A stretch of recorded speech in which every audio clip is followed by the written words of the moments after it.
প্রসাদ খালে পানি নিলে না কারণ আমার ইতিহাস ইতিহাস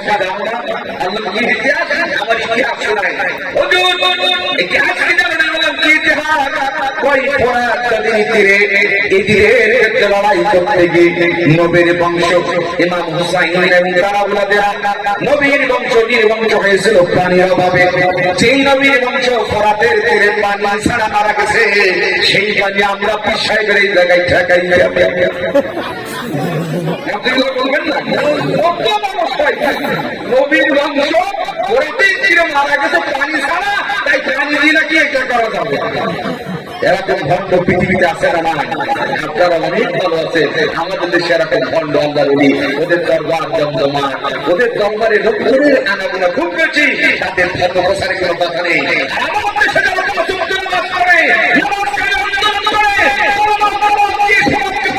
করতে চায়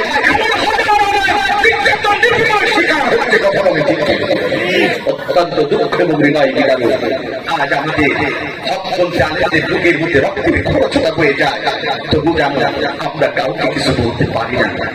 যেদিন দেরি আর কতকাল ঢুকে থাকলো, তাই তো কবি বলছে আপনার যদি রাত জাগিমা কেমনে সকাল সবে, তোমার ছেলে উঠলে না গো রাত হবে তবে, যাকে জাগ্রত করতে হবে। রাতের পর রাত তারা কারণ মুক্ত হবে, তাদের পরিবার সন্তান পৃথিবীতে বেঁচে থাকার পরম বাবা এতিমের মতো জীবনযাপন করবে, তাদের স্ত্রীগুলো স্বামী বেঁচে থাকার পরম তারা হচ্ছে বিধবার মতো জীবনযাপন করবে। আর আমরা ঘুরে বেড়াবো আল্লাহ কাকড়াই, কিন্তু আমাদেরকেও একটু প্রশ্ন করবে। কথা বলে ঠিক না ঠিক? মুসলমান আমরা দিকে যেতে চাই না। যে কথাটি বলতেছিলাম এরাই ধরনের বিষয় আছে আমাদের দেশে। নামাজ ধরে বলে নামাজ পড়ে না। আবার আমাদের দেশে আরেকটা পীর আছে, ওদের নামাজ কালাম লাগে না, জিকির করো, জিকির করলে কলব পরিষ্কার হবে আর আল্লাহ এমনি তোমাদের জান্নাত দেবে। কি দেবে? কি দেবে? আরে ভাই জিকির যদি ভালো হয় তাও মেনে নেওয়া যায়। এই তো আপনাদের ফুলফরার বিশ্বাস বন্ধুরা যখন জিকিরের মধ্যে এসে যায় কি সৌন্দর্য উচ্চারণ করে সুবহানাল্লাহ আলহামদুলিল্লাহ লা ইলাহা ইল্লাল্লাহ আল্লাহু আকবার। ওই যে শিয়াতে আল্লাহ রুহুল রাহমাতুল্লাহ আলাইহি বসিরহাটে যাদের আল্লাহদের জিকিরের মধ্যে সে যখন যায় আপনাদের জিকির করে কি সুন্দর করে সহি করে উচ্চারণ করে সুবহানাল্লাহ আলহামদুলিল্লাহ লা ইলাহা ইল্লাল্লাহ আল্লাহু আকবার। আর আমার কাছে জিকির শুনলে শয়তানও দাঁত চালায় হাতে আর বলে আমি তো কি শয়তান, আমার থেকে বাংলাদেশের এই মৌলবীরা বেশি শয়তান। জিকির কি কেউ বসে বসে বসে পয়সা দেন শাহরি বাবা আচ্ছা বলেন জিকির হইল আপনাদের জিকির আমার জিকির কি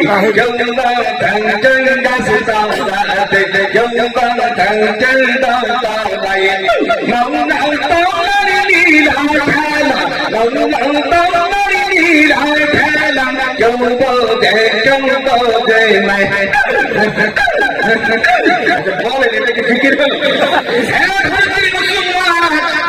আমি বলতে চাই পৃথিবীর মানুষ আমার আল্লাহর নামটা নিয়ে তামাশা করা যাবে না। আমার আল্লাহকে যদি ডাকতে চান শরীর সহ্য করে তোমাদের উচ্চারণ করতে হবে সুবহানাল্লাহ আলহামদুলিল্লাহ লা ইলাহা ইল্লাল্লাহ আল্লাহু আকবার। জোরে বলেন ঠিক যাবে ঠিক? এই হুকুর হুকুর করে কোনদিন আল্লাহ পাওয়া জোরে বলেন যাবে? আল্লাহকে ডাকা কুকুর ডাকলে আল্লাহ ঠিকই তার বান্দার জবাব দেয়। কথা বল দেয় কি তাই না? সে আল্লাহকে আমরা ডাকি, আল্লাহকে ডাকলে বান্দা আল্লাহ রে ডাক, ওই আল্লাহ রে ডাকতে ডাকতে ওই আল্লাহ রে ডাকতে ডাকতে জীবন থাকার যায়। আল্লাহ রে ডাকলে বান্দা আল্লাহ রে ডাক। যখন তোমার কেউ ছিল না তখন ছিলাম আমি, ওই এখন তোমার চার হয়েছে পর হয়েছি আমি রে, পর হয়েছি আমি। ওই আল্লাহ রে ভুল না রে, ওই আল্লাহ রে ভুল না রে, জীবন থাকার কাজ। আল্লাহ রে ডাকরে বান্দা আল্লাহ রে ডাক। আল্লাহ রে ডাকার মতন ডাক শোনে কি শোনে না? জোরে বলে শোনে কি শোনে না? তাহলে আবার আল্লাহ বলছে বান্দা আমি তোদেরকে পাঠিয়েছি আমার ইবাদত করার জন্য। আমার ইবাদতের মধ্যে তোদের জীবনে প্রথম নাম্বার ইবাদত হবে কি বলে? নামাজ। আমরা নামাজ পড়বো, শুকর আগে হব না, কদর আগে হব না, রমজান আগে হব না, ঈদ আগে হব না, সিজের আগে হব না। আমার আল্লাহ বলছে বান্দা তুমি যদি আমার প্রিয় বান্দা হতে চাও, আমার যদি সত্যিকার হচ্ছে তুমি যদি প্রিয় বান্দা হতে চাও, তোমাকে হতে হবে দিন আলী। জোরে বলেন কি আলী? বলেন না কেন কি আলী? দিন আলী। একটা মন্দির সরকার গাড়িদের জন্য এবার দখলত করে ওই মসজিদে তোমাকে কাজে রাখতে হবে। জোরে বলেন কয়বার? জোরে বলেন কয়বার? এই নামাজ পড়তে হবে কাকে খুশি করার জন্য। আমার আল্লাহ তাআলা কোরআনুল কারীমের মধ্যে কি বলছেন আমার দিকে তাকান। ইন্নাস সালাতি ওয়া নুসুকি ওয়া মাহইয়ায়া ওয়া মামাতি লিল্লাহি রাব্বিল আলামিন। নিশ্চয় আমার নামাজ, আমার জীবন, আমার মরণ, আমার কুরবানি সব হবে কার জন্য? এই জোরে বলেন কার জন্য? আমার জীবন, আমার মরণ, আমার বন্দেগী, আমার জীবন, আমার মরণ, আমার বন্দেগী।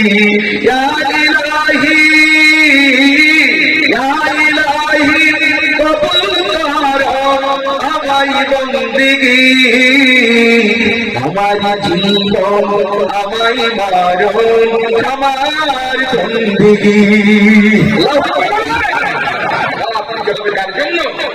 এবার আল্লাহ কি বলে? রাখতে বলে বান্দারে আমি আল্লাহর জন্য যদি নামাজ পড়ি, নামাজ পড়িস আমি আল্লাহ তোদের জন্য ওয়াদা দিচ্ছি। আল্লাহ কি ওয়াদা দিচ্ছেন আমার দিকে তাকান। আল্লাহ বলছেন ইন্নাস সালাতা তানহা আনিল ফাহশাই ওয়াল মুনকার। নিশ্চয় আমি আল্লাহর জন্য যারা নামাজ পড়বে আমি আল্লাহ পাক পুরো আমি তাদের দুনিয়ার মধ্যে যাবতীয় অপচার খারাপ কাজ থেকে আমি আল্লাহ তাদেরকে হেফাজত করব। বলেন না কেন? কে বলেছে? এখন অনেকে বলতে পারে হুজুর নামাজ পড়লে আল্লাহ সব খারাপ কাজ থেকে হেফাজত করবে। মানে আমার দেশে দেখি নামাজ পড়ার পরে অনেকে ওজনে কম দেয়, অনেক ভেজাল দেয়, মিথ্যে কথা বলে, ঘরের মেয়ে